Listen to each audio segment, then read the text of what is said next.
This is an interesting conversation. I think that aside from trading, probably the most popular thing I'm known for would be my affinity for smoking. I'm a big pot smoker. I'm very open about it. I have been smoking since I was 16 or 17 years old, and I went through like a 9-month period where I stopped for a job that I was working for, and that felt really good to prove to myself that I could stop, and my life went on like normal, right? So it felt good to prove that like I'm not physically addicted or anything like that. My body wouldn't shut down. Like I've done this and I've gone through that. But for probably the greater half of the last 10 years, I've smoked pot every single day. And for me, somebody has asked me the question before. They're like, and actually a lot of people have asked me in my DMs where they're like, when are you going to quit smoking? When are you going to do this? When are you going to quit that? Blah, blah, blah, blah. And my initial first response is I quit things that are bad for me. Right. And so I personally, weed has only been a positive benefit in my life, and that is my opinion and my perspective about my own life. Now, others out there, many in the comments or whatever, might be like, oh, you could do so much more if you didn't smoke. You could be so much more this. You could be so much more this. I'm really happy. Like that's one of the best things about like where I feel like where I'm at in my current life is I'm aspiring to push to do more. I want to do that, but I'm also really happy. I don't think that anyone should tell you what should get in the way of your happiness, right? And so for me, I found this balance where I smoke a lot of joints, probably a quarter a day, 7 Wow. Yeah, it's a lot of it's a lot. And for me personally, it has been something where if that has ever started to hold me back, then I think that I'll take a more proactive look at it at quitting. But for me, I use it as some people have mentioned like the creative thing, and some people have mentioned it as, I personally use it as a detachment tool. It helps me relax. Trading is very stressful. Trading is very intense. And so what I like to do is another question I get all the time is, do you trade when you're high? Do you smoke before you trade? I'm like, no. I need to be alert. I need to be focused. I need to be I'm watching everything. So for me, what I like to do is it almost helps me set up a precedence too. Like in the mornings when I'll finish trading, I'll smoke a joint. And after I've smoked that joint, I'm done trading for the day, right? Like unless I take a few hours to then take a walk, get myself in the right headspace, right, all that. But for the vast majority of the time, after I smoke, I'm done trading for the day. So it's almost like a hard stop too that helps again with control those bad habits of like over trading, revenge trading. It almost it helps me in that sense as well. But I think that you and I talked about this very briefly before, but I never openly told this story about my parents, but I think it's a fun one to tell. And almost where a lot of my experience with weed came from is that the very first time that I ever smoked in the 8th grade, I went and I ended up getting my friend's mom caught him and in turn caught me. So she called me and was like, hey, I don't know whether I'm going to tell your dad or not, but I'm really upset, all this, blah, blah, blah. And I was freaking out, but I was like, I should just go tell my dad right now. So I walked downstairs. I told my dad, and I was like, hey, I want to just be straight up with you. I smoked some pot with my friend last night, blah, blah, blah, blah. And first thing he asked me was like, what'd you think? And I was like, first time I was like, I don't really know. I mean, it was cool, I guess, but I'm not, I don't think it's like a big thing. And he looked at me and he's just like, do you think it's going to get in the way of anything that you do? Do you think this one experience will do that? And I was like, I don't know. Like, I don't think so, right? Like, I don't think I had enough data to judge that at the time. Yeah, cool. But hearing his response to me telling him that, I was expecting to get yelled at, right? Even though we had a great relationship, I was expecting him to get yelled at. I was expecting me to get yelled at.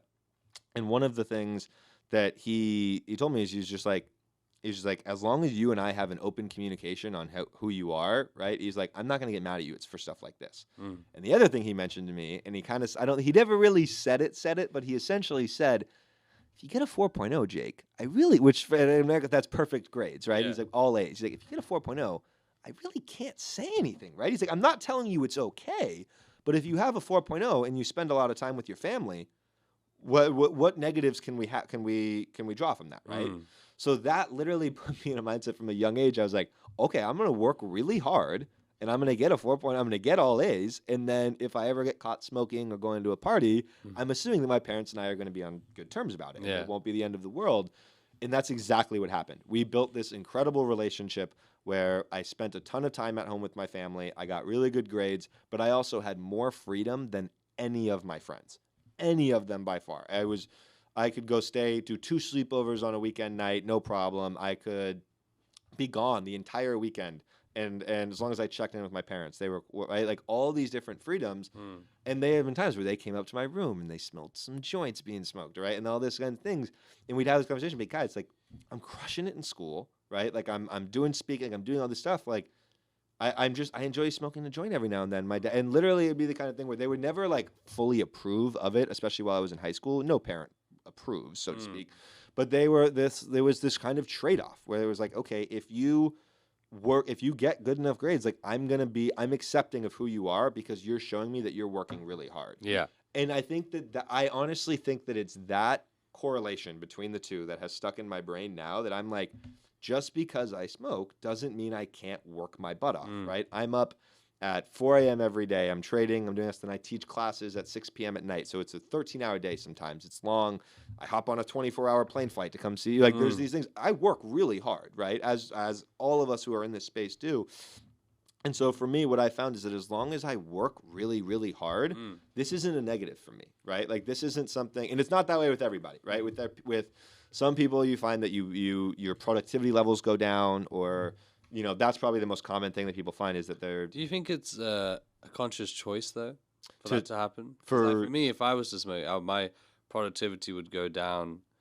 Well, it's interesting you say that actually, because when I was on it, like when I was smoking a lot, every day, it wasn't really getting high anymore. If that makes sense. Yeah, there was something to it, obviously, otherwise I wouldn't do it. But it wasn't like now that I've taken a break. If I smoke now.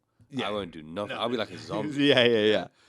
And I find it strange because it's like, obviously tolerance level is a thing, but like this, the difference is massive. Yes. Because when I was smoking it back then, I was smoking loads, but it was like maintaining. Right. It wasn't. I could still go gym and I could still do the work that I was doing. Well, if I did it now, I wouldn't be able to even speak like this. I'd probably just want to sit in a room and just watch TV or something. But like, have you smoked today, for example? Yes. Yeah. Yeah. So like you're still very energized. Still being able to articulate and everything. So this is why I've always said to everyone when I don't debate people. I don't like say you need to do this. Oh, 100%. And I never say on the flip side. I never tell people you should smoke weed. Right? Yeah. But I met people like that. Yeah. Oh yeah. To be fair, I used to be like that. When I was the one smoking, I used to be like, I used to say to my family, you should try it. Everyone should try it. You can relax. Yeah, exactly. Right? Relax. But I do say to people, because I think there is a problem where there's a lot of people who have an addiction in a negative way, and they're just not seeing it. They're just not seeing it. And it's not because of any particular people, but I do think there's like a kind of a culture of, oh, it's fine. Yeah. Not just with weed, though. With vapes, for sure. Yes. That's a big thing now. With alcohol, with caffeine even. Like I think there's like a culture where it's just fine. Just it's chill, part relax. Of it. Yeah. When I think, especially in the trading space, I've advised, or not advised, but I've put tweets out saying, like, just test yourself. Like you said, like with the 9-month thing, just test yourself. If it's not a problem, you won't have an issue testing yourself. Though the responses always are, but I don't need to. Yeah, right. If I wanted to, I would, but I don't need to. So it's fine.